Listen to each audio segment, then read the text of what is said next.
I guess you could say I started my World of Warcraft journey a little too late. About one Cataclysm too late.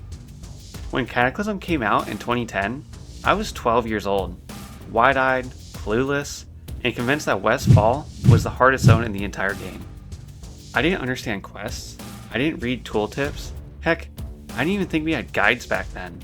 Most of my exploration ended up with me being lost somewhere outside Goldshire, wondering where all the cool blue and purple armor drops. That was my version of Azeroth. The world that was already changed by Cataclysm. The original world, the one that built the most popular MMO, was gone before I even got to see it.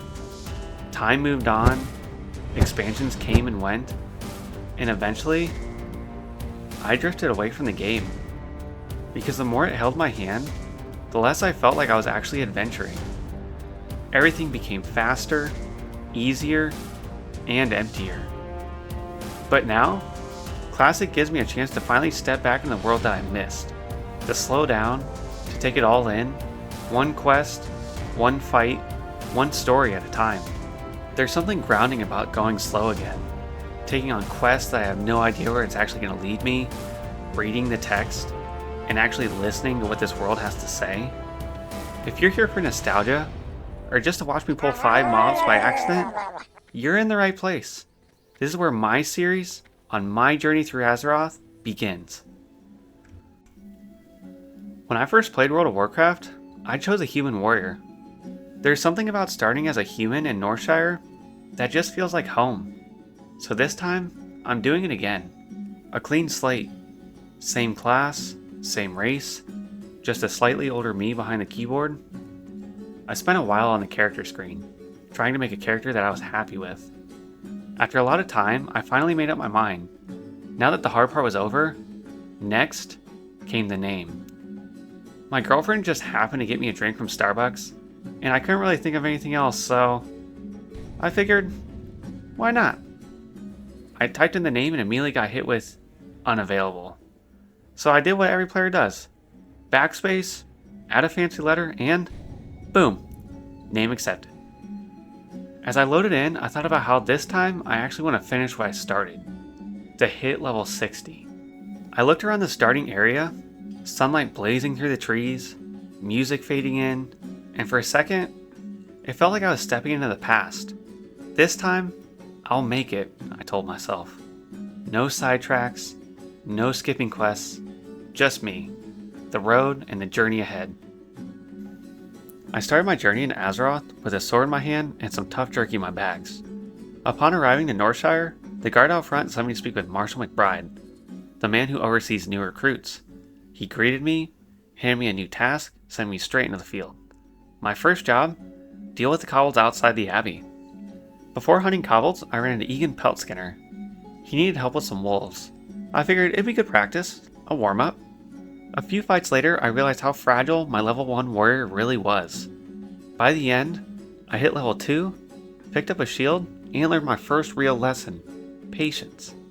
Then came the kobolds, small candle-hoarding miners, shouting every time I got close.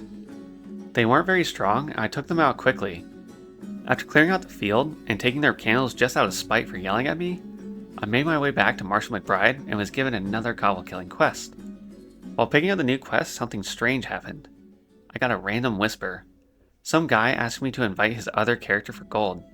I had no idea what this meant. But I wasn't about to look like a noob, so I said yes. Free money, right? He joined, said nothing, and left. No gold, just silence. I guess I wasn't meant to have it in the first place. A few minutes later, while I was working on some kobolds, another player traded me a glowing red weapon out of nowhere. Turns out, it was the same fiery weapon I saw someone using earlier. When I asked about it, they said some random gave it to me too. So now I'm holding what's basically a haunted community sword. I took it as a sign of good luck, I think.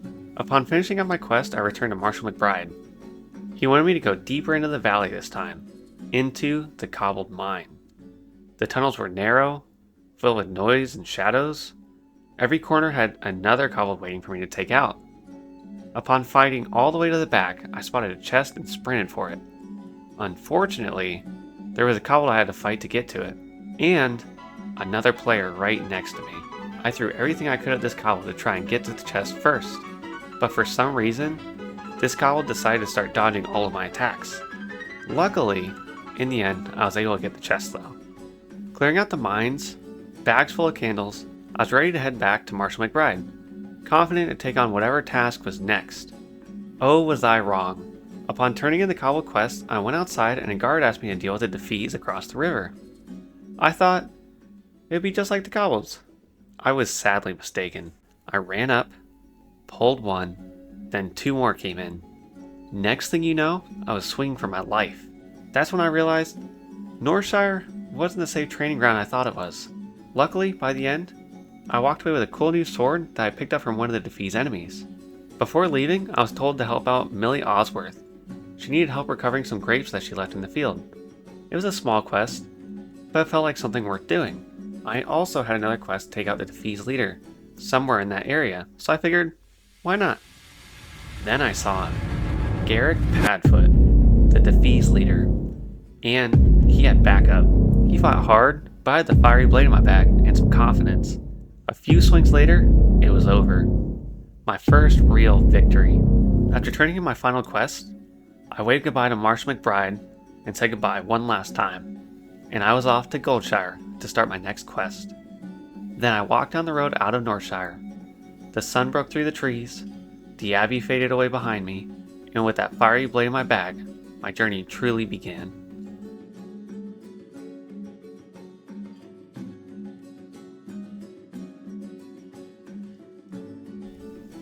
I left Northshire behind, following the road south until I finally reached Goldshire. It was a cozy little town where half the population lives at the inn, and the other half send you to die in a mine. Marshall Duggan greeted me with a smile and immediately handed me a list of errands. Explore the mines, collect candles, and gather gold dust. Northshire was the tutorial. Goldshire, that's what the game stops holding your hand. Before I even reached the cave, I found another chest. I must be extremely lucky. Inside the mine, I quickly learned this wasn't Northshire anymore. The goblins hit harder, and there were more of them. Two of them almost made me experience my first death, but somehow I survived, and even looted my first green item. It was a recipe. Not exactly a weapon, but I'll take it. By the time I crawled out of the mine, my bags were completely full. I had to leave loot behind. It was a painful experience for any adventurer. Back in town, I checked the vendor, but I couldn't afford a single bag. That's why I learned something. I was broke. One quest that I picked up earlier sent me to Stormwind, so I made the trip. While turning it in, out of nowhere I received an invite to a guild. They gave me bags, a tabard, even some advice. They were good people. It reminded me why World of Warcraft isn't just like any other game. Sometimes it's not about the quest or the grind. It's about the players willing to help a stranger. On my way back to questing, I stopped by a farm. They needed help with 3 things: kill a pig named Princess, collect boar meat for a pie, and find a missing necklace.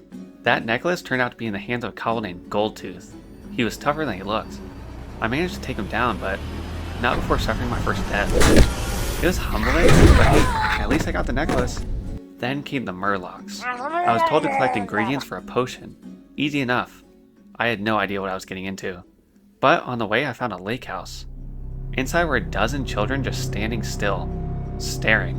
No movement, no parents, just creepy background music. I left immediately, and I've never trusted that building again. After fighting through a ridiculous number of Murlocs, I found another chest in their camp. Turned in the quest, and decided I've had just about enough of Murlocs for one day. Following Marshall Duggan's orders, I scouted another mine further east. On the way, I saved a paladin who was about to die from kobolds. Not all heroes wear capes. Then I met Guard Thomas.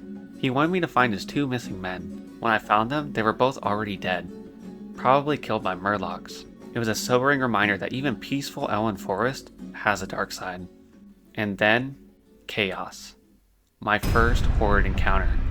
A single player stormed Goldshire, attacking everyone, even Marshall Duggan. Some brave players tried to fight back. I, on the other hand, stayed on the sidelines, doing my best not to be seen. What else was I supposed to do? Throw a rock at him? While waiting for things to calm down, I headed to Eastvale Logging Camp, picking up quests to kill wolves, Murlocs, and gather lumber. Sounds easy, but no. The Murlocs were relentless. I had to team up with another adventurer, and together we killed about 50 of them, for 8 fins. This quest has got to be one of the most painstaking quests in the entire forest. Next up was Brackwell Pumpkin Patch.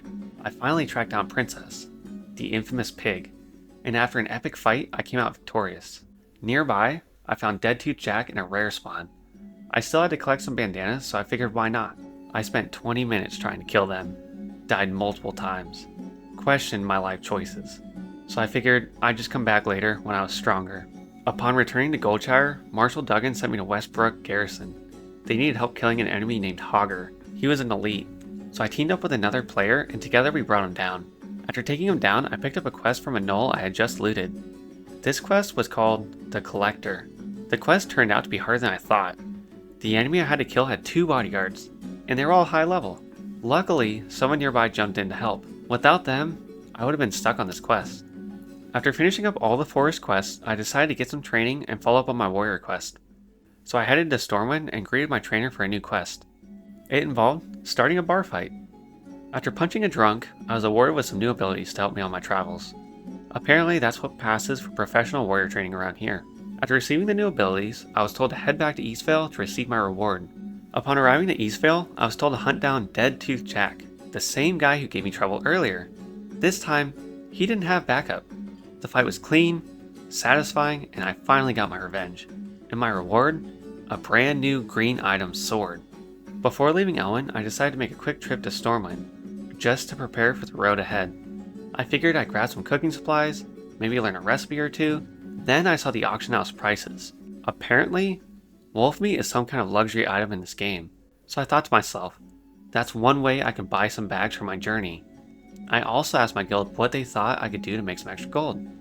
They suggested I pick up herbalism and alchemy. Pick some flowers, make some potions, and get rich. Sounds easy enough.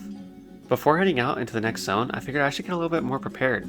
A little more bag space to work with. But bags don't exactly grow on trees, so there was only one thing left to do. Kill every wolf in Elwyn Forest.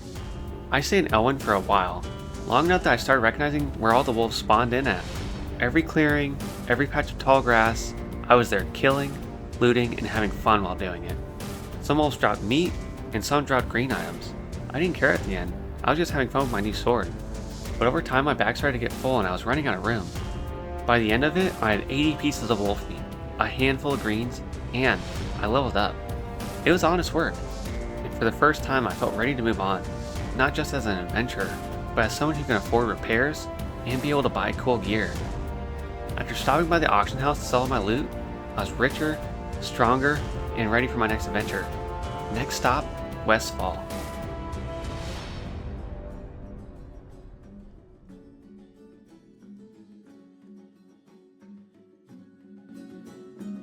I left Elwyn Forest behind and stepped into Westfall. The green hills faded into dry, golden plains, quiet, windswept, and almost empty. I was immediately greeted by the Furlbrows, a couple of farmers that were on their way out of Westfall. Farmer Furlbrow asked me to help find his lost pocket watch that he had to leave behind on the farm as they were escaping from the Defees. His wife gave me a recipe and asked me to give it to the Saldines down the road, as well as gather some sacks of oats. The mood felt different here, like the land itself had given up. Abandoned farms, quiet roads, and the wind carrying nothing but the sound of empty homeland. Down at the Saldine farm, I handed out the recipe and received a grocery list in return. Vultures, gortus, okra, murloc eyes, all for one bowl of stew. The problem? Not a single gortusk in the entire zone seemed to own a liver. By the time I found enough, I'd wiped out half of the local population. Each fight dragged on. Vultures diving from above, boars charging at me, and murlocs screeching from the shoreline. A slow grind for ingredients that barely seemed worthwhile. Upon turn-in, the Saldines gave me their stew, and I got half my bag space back. Next up was that pocket watch. I found the Furlbrow's farm, but I didn't expect what I saw inside. A level 15 Defees named Benny Blanco. He wasn't alone. The place was crawling with bandits, all red bandanas and daggers ready. The fight was intense. Every swing was a race between my sword and his sword. Fortunately, and to my surprise, he went down rather quickly, and I found the pocket watch. After scouring what seemed like every field in Westfall, I was able to find all the sacks of oats I needed, and I returned to the furrow browse. The couple thanked me and gave me a new bag for my troubles. After heading further south, I received some quests to take out the thieves in the area. I hunted them down in the fields and gathered their red bandanas as proof. The sun burned down overhead. The fights blended together into one long blur of dust, sweat, and bandanas. After completing all the kills for the quest, I decided to move on to what was the most aggravating quest in the zone. The Gnolls. I'd received a quest to collect their paws back in Sentinel Hill, and you'd think that since they'd have 2 arms, these things would drop, but no, you'd be mistaken, just like I was. Every encounter felt like its own battle. Sometimes I'd fight one, only to have 2 more wander in. Horrible drop rates, long respawns, and half the zone was competing for the same mob. Not only were these things scarce, but if you pulled too many, you would surely die. Every kill felt like a gamble, and every victory earned me a little chance at encountering just one more paw. By the end, I finally completed the quest and returned to Sentinel Hill, exhausted but relieved. After all of that, I took a break and decided to head back to Stormwind. I checked my mail. Turns out that wolf meat that I sold made me rich. With all my new money, I started looking at some bags to help me with my space, and I also found a cool sword that should help me on my travels. While here, I also leveled up my cooking and decided to cook all the clam meat I got from the Murlocs earlier. For once, I didn't feel like I was broke anymore. For the first time since Northshire, I felt I was ready for what was next. When I returned, Westfall felt a little less lonely. Upon going back and killing more Defees, I joined a group doing the same quest. Together we took out all the Defees in the area and fought the Harvest Watchers. These Harvest Watchers were massive. Metal beasts that stomped through the fields, gears grinding as they swung their arms like clubs. I charged in, helping out my teammates wherever I could. It was chaos, but the good kind. The kind that reminds you why this world is alive. It was nice to be able to enjoy the game and have help from the community while questing. After turning in the last of my quests, I realized I'd done all I could here. Most of what was left was too high level. And when I asked my guild what to do next, they suggested I head to Lockmode Inn. So I did a quick search and found that I would have to head back to Stormwind and catch a train to Ironforge.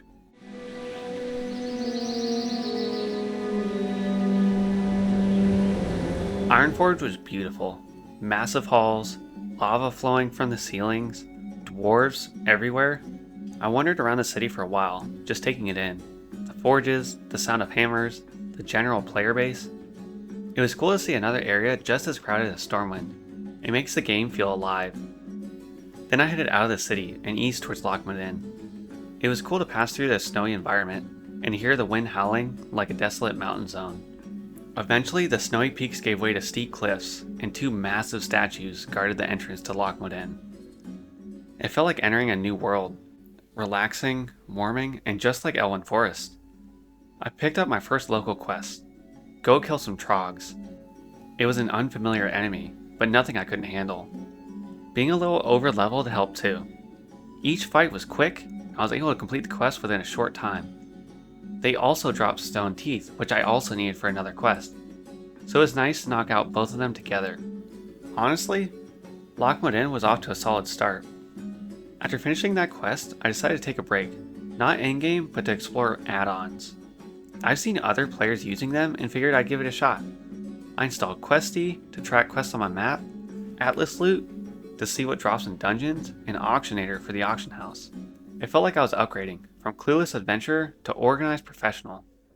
Now I could see everything on my map, quests and objectives. It was like discovering a whole new layer of the game. I headed back out to kill more trogs and started to get lucky. I found multiple chests and even pulled 3 green items in a row. It was like the game was apologizing for Westfall. Eventually I made it to a small village called Thelsamar. It reminded me of the Hobbit homes from The Lord of the Rings. The quest here sent me after kobolds and wildlife for cooking ingredients. At first it was smooth. Everything was way below my level, and I could pull a few at a time.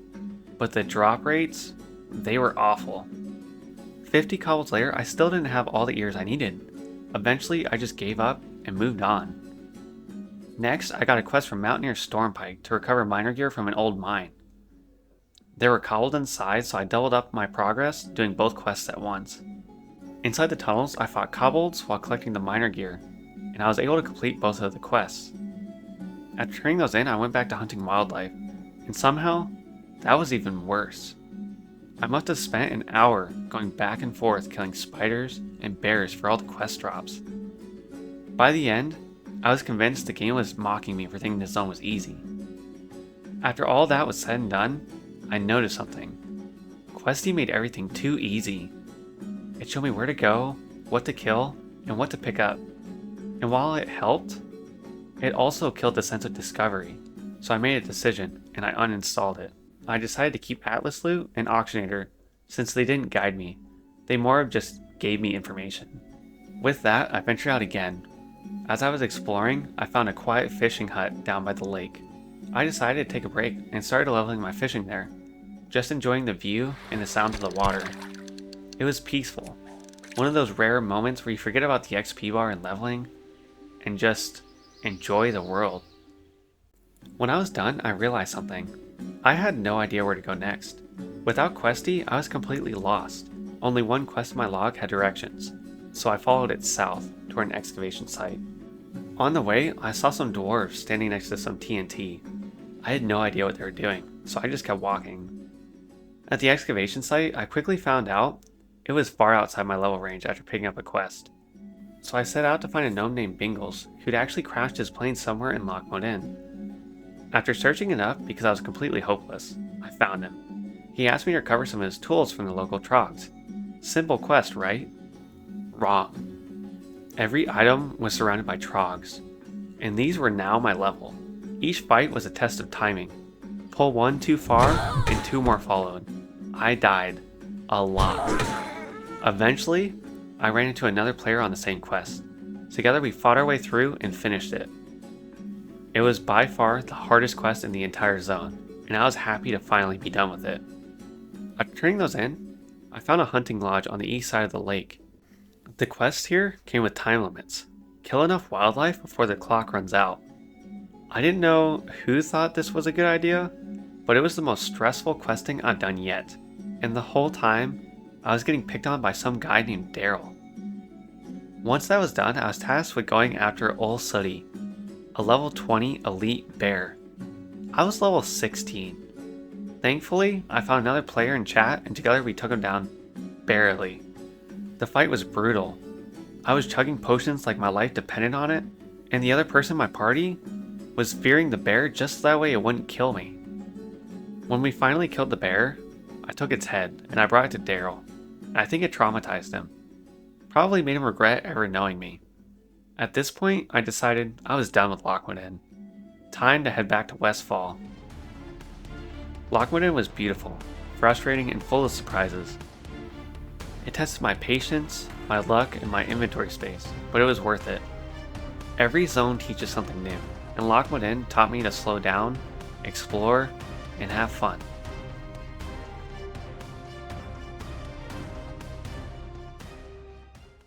After trying to figure out where to go, I saw that my next quest was in the southern area of Westfall, in Dagger Hills. I finally found the Defees, and they were a bit higher level, but I was confident enough to handle them. The first few went smoothly, one at a time, clean fights, no issues. Then I got overconfident, and I pulled two. It quickly turned into me using all my abilities just to stay alive. Somehow, I managed to take them out, and after scouring up and down the hills, I was finally able to complete the quest. On my way out, I noticed a lighthouse far off the coast. It stood out, quiet and distant. I figured I'd check it out later. When I turned in the Defees quest, there was no follow-up. No next step. No clue where to go. Just Geyer and Stoutmantle looking at me. So after a quick search, I realized there were more quests at that same lighthouse I'd spotted earlier. So I headed out again, not realizing how long I'd actually be at the lighthouse area. When I arrived, the keeper gave me 3 quests. Clear the murlocs along the coast, collect some oil, and take out their leader, Murkai. It didn't take long to find him. He was level 20. He stood out from the rest of the murlocs, and he came straight for me the moment I stepped onto the beach. The fight was close. I had to use everything I had. One more hit, and I could have died. Luckily, at the last moment, he turned around and started running away, giving me my opportunity to take him down. The rest of the murlocs weren't much easier. They were everywhere, usually in groups, and half the time would end up running and pulling more. I spent a long time slowly clearing the beach, one pull at a time. At one point, I found a fisherman standing alone on the edge of the coast. No quest, just fishing. It was simple, but it made the world feel more alive. So I decided to join him for a bit. I fished my way down the coast between fights, found a few chests, picked up some greens, and enjoyed the sounds of the ocean. Then, while I was fishing, I just so happened to look up, and saw at least 10 murlocs running at me from the water. I didn't even have time to react. They surrounded me and it was over fast. Not my proudest death, but honestly it was bound to happen sooner or later. After that, I played it safe. I worked my way south, carefully clearing what I needed for the quest. The last step was gathering oil from the harvesters to power the lighthouse lamp.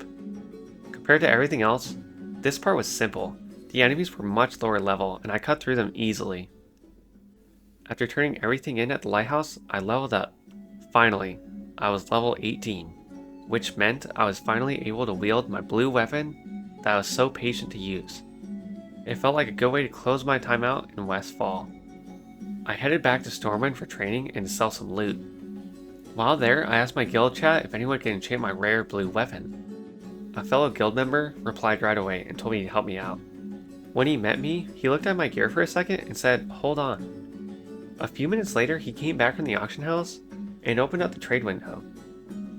Inside was a full set of new gear, all enchanted. I didn't know what to say. It was one of those moments that reminded me why I enjoy this community so much. The people here. They make the world feel real, and it's not every man for themselves. So big shout out to my guild, Top Soul. I couldn't have asked for a better group of teammates to help explore this game with.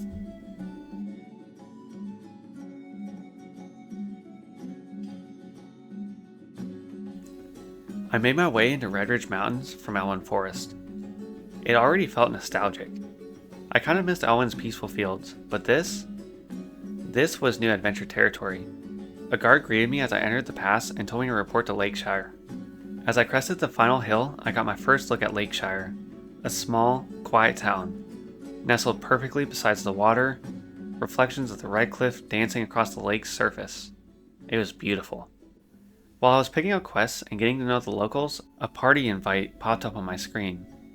I accepted it, figuring I could use some company, and seconds later, a whisper came in. Dead Mines? Just that one word. It is my first ever dungeon in World of Warcraft. And funny enough, it wasn't even here. It was back in Westfall. So I packed my things and began the journey back to Westfall, excited to try my first dungeon. When I got there, a few other guild members were already waiting. Turns out one of them, Tinkling, runs dungeons all day, every Monday on his stream, just helping out other guild members. Honestly, I thought that was awesome. And I was just grateful that they even invited me along. What I didn't expect though, was to do absolutely nothing. Tinkling told me just to stand back and to watch your XP bar, so I did. And then it happened. My bar shot up by half a level in seconds. I was stunned. I decided to stay for another run, half for the loot and half just to hang out with everyone. The energy was great and I was generally having fun watching it all unfold. After the runs, I stopped by Stormwind to turn in some of the quests that people had shared with me. Before I knew it, I was level 21. It happened so fast I didn't even process it at first. Then came another invite, this time for the Stockades. Another dungeon right here in Stormwind. I joined, but I'll be honest, something felt off. Standing around while others cleared everything, it reminded me too much of when I had Questy installed. It just felt like cheating. This series is about my journey through Azeroth, the struggles, the leveling, the small victories, so I decided to step away. I thanked them all, said my goodbyes, and quit the group, feeling clearer about what I wanted to do and what I wanted this adventure to be. Before heading back into Redridge, I had one last thing I wanted to do. That old Defease Brotherhood questline had been sitting in my log forever, and I felt like it was the right way to close out this chapter. This quest wanted me to speak with someone called Matthias Shaw in Stormwind, and from there, back to Westfall to hunt down a messenger. Now, I'd seen people complaining about this quest plenty of times in the game. Apparently, the messenger is impossible to find. Luckily, another player was doing it too. So we decided to team up, and after some searching we finally found him. We turned in the quest and chatted a bit and ended up deciding to keep playing together. Our next mission? Escorting the defeased trader to Moonbrook to find the entrance to the Dead Mines. Simple enough. I was higher level now, so it went pretty smoothly, but the atmosphere, marching that trader through enemy territory, it just felt awesome. Then it happened. My new friend asked if I wanted to tank Dead Mines. There was one slight problem though. I had no clue how to tank. So I did what any responsible new player would do. I looked up a guide on YouTube. I watched a 2-minute how to warrior tank video, came back and told the group, alright, fair warning, this could go horribly wrong. And with that, I charged in. It was chaos and it was awesome. I was losing aggro half the time, hitting taunt like my life depended on it. We fought through all the bosses in the Dead Mines until we finally broke through that massive door. Then I saw it, the iconic Dead Mines ship. It looked huge, glowing lanterns and wooden masts towering overhead. We climbed aboard and ran into my favorite boss so far, Captain Smite. He was relentless, stunning us, swapping weapons mid-fight, but we got him. And then, it was time. Edwin Van Cleef, the man behind everything. The one whose influence stretched all the way back to Northshire. From the kobolds back in Elwyn Forest, to the Defees in Westfall. This was him. And it was time for me to prove myself. So I charged in, and we fought hard and finally took him down. As we were celebrating, someone said, wait, there's one more. We jumped down and there he was, Cookie, the Murloc boss. We took him out too, and just like that, I leveled up. And that was it. From my first steps in Northshire, to discovering dungeons, meeting new guildmates, and finally putting an end to the Defees. It felt like an end of a chapter. The world felt a little bit bigger now. I had more friends, more experience, and honestly, a stronger connection in the game than ever before. Next time I'll return to Redbridge, properly this time, and start the real adventure. This is only the beginning.